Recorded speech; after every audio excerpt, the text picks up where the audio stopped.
ಇನ್ನು ಪಂಚರಾಜ್ಯ ಎಲೆಕ್ಷನ್ ಮುಗಿತಾ ಇದ್ದಂತೆ ಜನರಿಗೆ ಬಿಗ್ ಶಾಕ್ ಅನ್ನ ಕೊಡಲಾಗಿದೆ. ಕಮರ್ಷಿಯಲ್ ಗ್ಯಾಸ್ ದರ ಭಾರಿ ಪ್ರಮಾಣದಲ್ಲಿ ಏರಿಕೆಯಾಗಿದೆ. ಇದು ಒಂದು ರೀತಿ ಗಾಯದ ಮೇಲೆ ಬರೆ ಎಳೆದಂತೆ. ಕಾಫಿ, ಟೀ, ಊಟ, ತಿಂಡಿ ಬೆಲೆ ಹೆಚ್ಚಳ ಆಗುವಂತಹ ಸಾಧ್ಯತೆ ಇದೆ. ಜೊತೆಗೆ ಗ್ರಾಹಕರಿಗೂ ಕೂಡ ಇದರ ಬಿಸಿ ತಟ್ಟುತ್ತೆ. ಸಿಲಿಂಡರ್ ಬೆಲೆ ಏರಿಕೆಯಿಂದಾಗಿ ಹೋಟೆಲ್ ಮಾಲೀಕರು ಸದ್ಯ ಕಂಗಾಲಾಗಿದ್ದಾರೆ.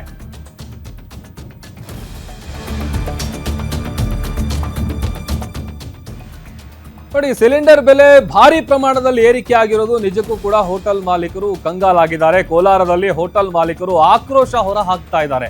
ದಿನಕ್ಕೆ 300ರಿಂದ 400 ರೂಪಾಯಿ ಸಂಪಾದಿಸಿ ಆ ದುಡ್ಡನ್ನೆಲ್ಲ ತಗೊಂಡೋಗಿ ಸಿಲಿಂಡರ್ಗೆ ಸುರಿಬೇಕು ಅಂತ ಅಂದ್ರೆ ನಾವು ಹೆಂಗ್ ಜೀವನ ಮಾಡೋದು ಹೆಂಗೆ?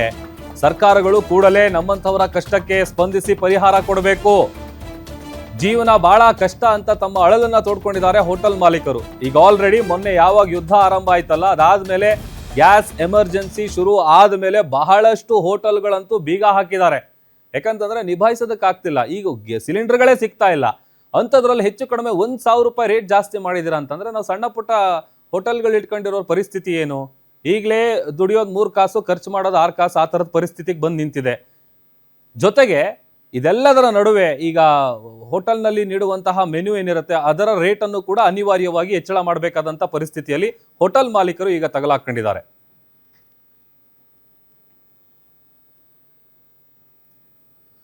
ಇನ್ನು ಇದೇ ವಿಚಾರಕ್ಕೆ ಸಂಬಂಧಪಟ್ಟಂತೆ ನಮ್ಮ ಪ್ರತಿನಿಧಿ ಕುಮಾರ್ ಕೋಲಾರದಿಂದ ಪ್ರತ್ಯಕ್ಷ ವರದಿಯನ್ನ ಕೊಟ್ಟಿದ್ದಾರೆ. ಬನ್ನಿ ನೋಡೋಣ. ಇರಾನ್, ಇಸ್ರೇಲ್ ಹಾಗೂ ಅಮೆರಿಕ ಯುದ್ಧದ ಒಂದು ಪರಿಣಾಮವಾಗಿ ಈಗಾಗಲೇ ಸಹ ಒಂದು ಸಣ್ಣ ಪುಟ್ಟ ಒಂದು ಹೋಟೆಲ್ ವ್ಯಾಪಾರಿದಾರರು ಬಹಳಷ್ಟು ಸಮಸ್ಯೆಯನ್ನು ಅನುಭವಿಸ್ತಾ ಇದ್ದಾರೆ.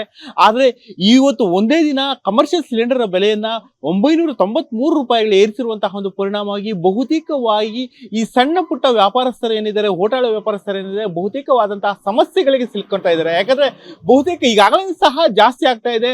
ಆ ನಿಟ್ಟಿನಲ್ಲಿ ಒಂದೇ ದಿನ ಈ ಒಂದು ಹೆಚ್ಚು ಕಮ್ಮಿ 1000 ರೂಪಾಯಿ ಬೆಲೆ ಜಾಸ್ತಿ ಮಾಡಿರೋದ್ರಿಂದ ಈ ಒಂದು ಕಮರ್ಷಿಯಲ್ ಸಿಲಿಂಡರ್ ಉಪಯೋಗಿಸುವಂತಹ ಒಂದು ಸಣ್ಣ ಪುಟ್ಟ ಹೋಟೆಲ್ ಮಾಲೀಕರಿಗೆ ತೀವ್ರ ತೊಂದರೆ ಆಗುವಂತಹ ಒಂದು ಸ್ಥಿತಿಯನ್ನ ಇಲ್ಲಿ ನಾವು ನೋಡಬಹುದು. ಬಹುತೇಕವಾಗಿ ನಾವು ಕೋಲಾರ ನಗರದ ಒಂದು ಫುಡ್ ಕೋರ್ಟ್ ನ ಒಂದು ಇದರಲ್ಲಿದ್ದೇವೆ, ಫುಡ್ ಕೋರ್ಟ್ ಸ್ಟ್ರೀಟ್ ಅಲ್ಲಿ ಇದ್ದೇವೆ. ಫುಡ್ ಕೋರ್ಟ್ ಸ್ಟ್ರೀಟ್ ಅಲ್ಲಿ ಬಹುತೇಕವಾಗಿ ಸಣ್ಣ ಪುಟ್ಟ ಅಂಗಡಿಗಳನ್ನ ಇಟ್ಕೊಂಡು ವ್ಯಾಪಾರ ಮಾಡುವವರೇ ಸಹ ಇಲ್ಲಿ ಜಾಸ್ತಿ ಇರ್ತಾರೆ.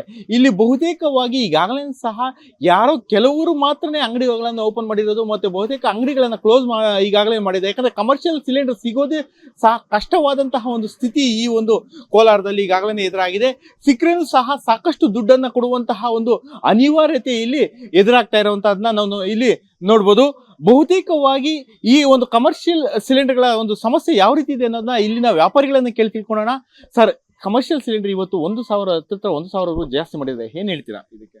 ಸರ್, ಫಸ್ಟೇ ಅದು ಜಾಸ್ತಿ ಮಾಡಿದಕ್ಕೆ ತುಂಬಾ ತೊಂದರೆ ಆಗ್ತಾ ಇತ್ತು. ಇವಾಗ ಇನ್ನೂ ಜಾಸ್ತಿ ಅಂದ್ರೆ ವ್ಯಾಪಾರ ಮಾಡೋಕ್ಕೆ ಬಹಳ ಕಷ್ಟ ಆಗ್ತಾ ಇದೆ. ಹೆಂಗೆ ಅಂದ್ರೆ ನಾವು ಫುಟ್ಪಾತ್ ಮೇಲೆ ವ್ಯಾಪಾರ ಮಾಡ್ಕೊಂಡು ಇದ್ದಿದ್ದು ಫಸ್ಟು. ಇವಾಗ ಫುಡ್ ಕೋರ್ಟ್ ಮಾಡಿಸಿ ನಮ್ಮ ಎಲ್ಲ ಕಡೆ ಒಂದೇ ಜಾಗ ನಮ್ಮ ಫುಡ್ ಕೋರ್ಟ್ ಮಾಡಿಸಿ ಇನ್ನೂ ಬಾಧೆ ಆಗಿದೆ. ಇನ್ನು ಗ್ಯಾಸ್ ರೇಟ್ ಜಾಸ್ತಿ ಆಗಿದ್ದಕ್ಕೆ ನಮ್ಗೆ ತುಂಬ ತೊಂದರೆ ಬರ್ತಾ ಇದೆ. ಸಂಪಾದನೆ ಮಾಡೋದು 200, 300, 400 ಆ ಥರ ಸಂಪಾದನೆ ಬರ್ತಾ ಇತ್ತು. ಇವಾಗ 1,000 ರೂಪಾಯಿ ಜಾಸ್ತಿ ಆಗಿದೆ ಅಂದರೆ ಗ್ಯಾಸ್ಗೆ ತುಂಬ ಲಾಸ್ ಆಗುತ್ತೆ. ಎಲ್ಲ ವ್ಯಾಪಾರಸ್ಥರು ಭಾಳ ಕಷ್ಟದಾಗ ಇದ್ದಾರೆ. ಎಲ್ಲ ವ್ಯಾಪಾರಸ್ಥರಿಂದ ನಾನು ಮಾತಾಡ್ತಾ ಇದ್ದೀನಿ. ನಾವು ಬೀದಿ ವ್ಯಾಪಾರ ಅಧ್ಯಕ್ಷರು ಸಲೀಂ ಪಾಷಾ ಅಂತ. ಎಲ್ಲ ವ್ಯಾಪಾರ ಬಗ್ಗೆ ನಾವು ಮಾತಾಡಬೇಕು ಅಂತ ನಾವು ನಿಮ್ಮನ್ನು ಹೇಳ್ತಾ ಇದ್ದೀವಿ. ನಮ್ಮ ರಾಜ್ಯ ಸರ್ಕಾರಕ್ಕೆ ಆಗಲಿ, ಕೇಂದ್ರ ಸರ್ಕಾರಕ್ಕೆ ಆಗಲಿ ಈ ಗ್ಯಾಸ್ ಬಗ್ಗೆ ಇಷ್ಟಿಷ್ಟು ರೇಟ್ ಅಂತ ಎಕ್ಸಿದ್ರೆ ದಿನಾನ ನಾವು ಹೆಂಗೆ ಜೀವನ ಮಾಡೋದು ಅಂತ ನಾವು ಕೇಳ್ತಾ ಇದ್ದೀವಿ ಸರ್ಕಾರಕ್ಕೆ. ಅದಕ್ಕೆ ನಾವು ಇಲ್ಲಿ ಒಂದು ಸಮಸ್ಯೆನ ಏನಂದರೆ, ನಮ್ಮದು ಬೀದಿ ವ್ಯಾಪಾರದಾಗ 500-600 ರೂಪಾಯಿ ಸಂಪಾದನೆ ಮಾಡೋದು, ಅದೇ ನಾವು ಗ್ಯಾಸ್ ಮೇಲೆ ಆಗಿಬಿಟ್ರೆ ನಮ್ಮ ಜೀವನ ಹೆಂಗೆ ನಡೆಸೋದು, ನಮ್ಮ ಮಕ್ಕಳ ಹೆಂಗೆ ಎಜುಕೇಷನ್ ಕೊಡೋದು ಅಂತ ನಾವು ಕೇಳ್ತಾ ಇದ್ದೀವಿ ಸರ್ಕಾರಕ್ಕೆ. ಅದಕ್ಕೆ ನಾವು ಎಲ್ಲ ಕಡೆಯಿಂದ ನಾವು ನಿಮ್ಮನ್ನು ಕೇಳ್ತಾ ಇದ್ದೀವಿ ಸರ್ಕಾರಕ್ಕೆ. ಇದು ಕಮರ್ಷಿಯಲ್ ಗ್ಯಾಸ್ಗೆ ಸ್ವಲ್ಪ ಬೆಲೆ ಕಮ್ಮಿ ಮಾಡಬೇಕು ಅಂತ ನಾವು ವಿನಂತಿ ಮಾಡ್ತಾ ಇದ್ದೀವಿ. ಈಗ ಸಿಗ್ತಾ ಇದೆಯಾ ನಿಮಗೆ ಗ್ಯಾಸ್ ಏನಾದರೂ? ಈಗ ನಿಮಗೆ ಸಿಲಿಂಡರ್, ಕಮರ್ಷಿಯಲ್ ಸಿಲಿಂಡರ್ಸು ಅದು ಟೈಮು ಸಿಗ್ತಾ ಇಲ್ಲ. ಬುಕಿಂಗ್ ಮಾಡಿದ್ರೆ ಯಾವಾಗೂ ಬರ್ತದೆ.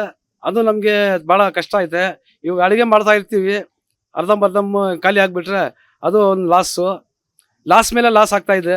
ತುಂಬ ತೊಂದರೆ ಬರ್ತಾ ಇದೆ. ವ್ಯಾಪಾರ ಮಾಡೋಕ್ಕೆ ಅವಕಾಶ ಇಲ್ಲ. ಇದಿಷ್ಟು ಸಹ ಒಂದು ಸಣ್ಣ ಒಂದು ವ್ಯಾಪಾರಸ್ಥ ಹೋಟೆಲ್ ಮಾಲೀಕರ ಒಂದು ಮಾತಾಗಿದ್ದು, ಬಹುತೇಕವಾಗಿ ಈ ಹೋಟೆಲ್ಗಳನ್ನೇ ಸಣ್ಣ ಹೋಟೆಲ್ಗಳನ್ನ ನಂಬ್ಕೊಂಡು ನಾವು ಜೀವನ ಮಾಡ್ತಾ ಇದ್ವಿ ಮತ್ತು ಸಂಸಾರವನ್ನು ಸಾಗಿಸ್ತಾ ಇದ್ವಿ. ಈ ರೀತಿಯಾಗಿ ಏಕಾಏಕಿ ಸಾವಿರ ಗಟ್ಟಲೆ ಏರಿಸಿದಂತಹ ಒಂದು ಪರಿಣಾಮದಲ್ಲಿ ಯಾವ ರೀತಿ ನಾವು ಜೀವನ ಮಾಡಬೇಕು ಅನ್ನೋದು ಇಲ್ಲಿನ ಒಂದು ಸಣ್ಣ ವ್ಯಾಪಾರಸ್ಥರ ಮಾತಾಗಿದೆ. Gangapura Kumar, guarantee news, Kolar.